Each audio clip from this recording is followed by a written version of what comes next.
अच्छा बेटा, यहाँ बैठ। मैंने अभी अभी श्री कृष्ण को खिचड़ी का भोग लगाया है। ले खिचड़ी खा बेटा। पसंद आई खिचड़ी तुझे? और दूं? बस माँ, पूरा पेट भर गया, आनंद आ गया तुम्हारे हाथ की खिचड़ी खाकर। माँ, क्या मैं ये स्वादिष्ट खिचड़ी कल भी खाने आ सकता हूँ? कल ही क्यों बेटा, तू रोज मेरे पास खिचड़ी खाने आ जाया कर। कर्माबाई की कुटिया में उस बालक के रूप में स्वयं भगवान जगन्नाथ खिचड़ी खाने पधारे थे। और अब रोजाना कर्माबाई जब भगवान कृष्ण को खिचड़ी का भोग लगाती, थोड़ी देर बाद वो बालक भी खिचड़ी खाने आ जाता। एक दिन कर्माबाई, भगवान को बिना स्नान किए भोग लगाना अच्छी बात नहीं। तुम रोजाना सुबह पहले स्नान आदि क्रियाएं करके विधि विधान से पूजा करके ही भगवान कृष्ण का भोग बनाया करो। ठीक है बाबा, अब मैं स्नान करके ही प्रभु का भोग बनाया करूंगी। साधु की बात मानकर कर्माबाई अगले दिन से स्नान करके पूजा के पश्चात भोग तैयार करती। इस कार्य में उन्हें बहुत देर हो जाती थी, पर वो बालक तो अपने समय पर ही खिचड़ी खाने आ जाता था। माँ, खिचड़ी दो ना, जल्दी दो, मुझे बहुत भूख लगी है माँ। थोड़ी देर रुक बेटा, अभी देती हूँ। अब तो बालक रूपी भगवान जगन्नाथ जल्दी जल्दी खिचड़ी खाकर बिना हाथ मुंह साफ किए भाग जाते थे। उन्हीं दिनों मंदिर के पुजारी, जो काफी समय से मंदिर में सेवा कर रहे थे, ये जगन्नाथ भगवान के मुख पर खिचड़ी कैसे? मंदिर में तो काफी दिनों से खिचड़ी का भोग नहीं लगा, फिर ये भगवान के मुख पर खिचड़ी कैसे? हे प्रभु, ये कैसी लीला है आपकी? भगवान जगन्नाथ पुजारी के सपने में आते हैं। मेरी भक्त कर्माबाई, जो जगन्नाथपुरी में ही रहती है, वो बहुत ही प्रेम भाव से सुबह उठकर बाजरे की खिचड़ी का भोग लगाती है।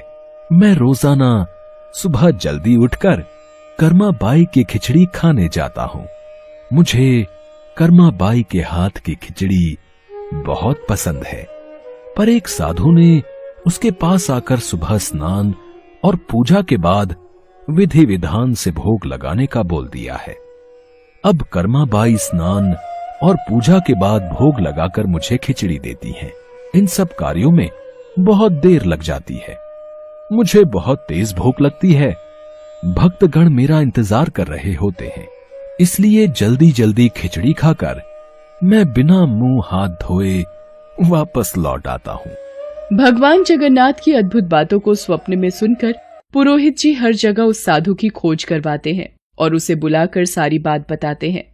साधु घबरा जाता है और कर्माबाई के पास जाता है। कर्माबाई, तुम श्री कृष्ण भगवान की परम प्रिय भक्त हो।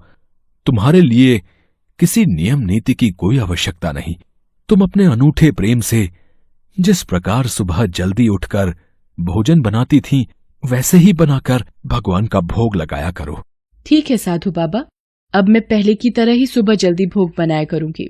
अब कर्माबाई फिर से पहले की तरह भगवान कृष्ण को भोग लगाकर उस बालक को बड़े प्रेम पूर्वक खिचड़ी खाने को देती थी। ये क्रम कई वर्षों तक चला और एक दिन कर्माबाई परलोक से धार गई। हे प्रभु, हमसे कोई भूल हो गई क्या? आज आपके नैनों से अश्रुधारा कैसी प्रभु? हे भगवान जगन्नाथ, क्या अपराध हुआ हमसे जो अब दुखी हुए प्रभु? उसी रात भगवान जगन्नाथ राजा और पुजारी के स्वप्न में आते हैं और बताते हैं कि उनकी भक्त कर्माबाई इस लोक से विदा होकर भगवान में विलीन हो गई हैं। अब उन्हें सुबह सवेरे बाजरे की खिचड़ी कौन खिलाएगा, यही उन्हें दुख है। अगले दिन पुजारी जी, जो स्वप्न आपने देखा वही स्वप्न मुझे दिखाई दिया। भगवान जगन्नाथ की प्रिय भक्त कर्माबाई अब इस लोक से विदा हो गई है। मैं चाहता हूँ आज से हर सुबह भगवान जगन्नाथ को कर्माबाई के नाम से बनाई बाजरे की खिचड़ी का भोग लगा करेगा, जिससे भगवान को कर्माबाई की कमी न महसूस हो।